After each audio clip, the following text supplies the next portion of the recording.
নমস্কাৰ, মই জ্যোতি ৰূপা। জ্যোতি অন্য এটা ভিডিঅ'লৈ আপোনালোক সকলোকে স্বাগতম জনাইছোঁ।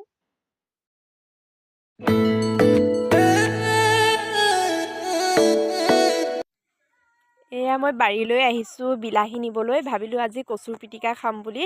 কচু পিটিকা মাজে মাজে খাব লাগে, আমাৰ শৰীৰৰ কাৰণে বহুত ভাল। আৰু এতিয়া কচু নতুনকৈ ওলাইছে, মই এয়া কচু ছিঙিলোঁ আৰু বিলাহী ছিঙিলোঁ। কচু পিটিকা বনাম আজি, বহুত দিনৰ মূৰত খাম। আৰু কচুখিনি ধুনীয়াকৈ ধুই লৈছোঁ বিলাহীৰ লগত। বিলাহীখিনিও ধুইছোঁ, কচু বিলাহীৰ লগতে ধুই লৈছোঁ।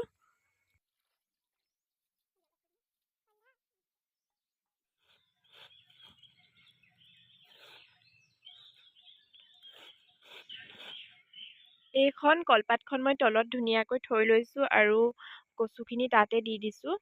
আৰু লগতে মই বিলাহীখিনিও দিম।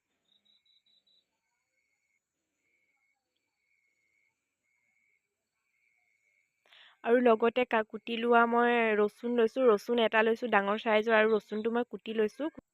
আৰু কেইটামান সৰহকৈ মই পকা জলকীয়া দিছোঁ তাতে।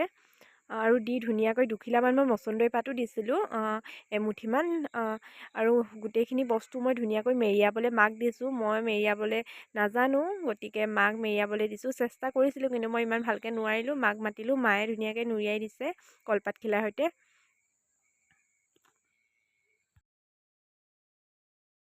ইমান ধুনীয়াকৈ মেৰিয়াই দিলে। আৰু এয়া ৰঙা এঙেঠা জুই জ্বলাই থোৱা আছিলে, তাতে ৰঙা আঙঠা মই এটা গাঁত খান্দি লৈছোঁ আঙঠাখিনিৰ ভিতৰত। কিছুমানে গেছতো বনায় টাৱাৰ পাতি, মই কিন্তু জুইত বনাইছোঁ। জুইত বনালে বেছি ভাল হয়। ধুনীয়াকৈ এটা গাঁত খান্দি লৈছোঁ আৰু তাতে মই এই টোপোলাটো ভৰাই দিম, কচুৰ টোপোলাটো।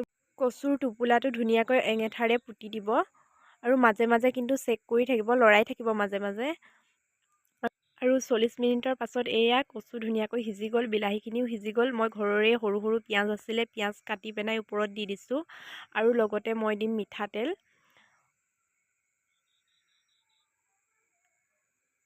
মিঠাতেল দি ধুনীয়াকৈ পিটিকি দিছোঁ। এয়া আমাৰ কচু পিটিকাৰ ৰেডি, আৰু আপোনালোকেও এনেকৈ বনাই খাব বুলি আশা কৰিলোঁ। গতিকে ভিডিঅ'টো আজি ইমানতে সামৰণি মাৰোঁ। যদি ভিডিঅ'টো চাই ভাল লাগিলে প্লিজ মোৰ চেনেলটো ছাবস্ক্ৰাইব কৰি দিব।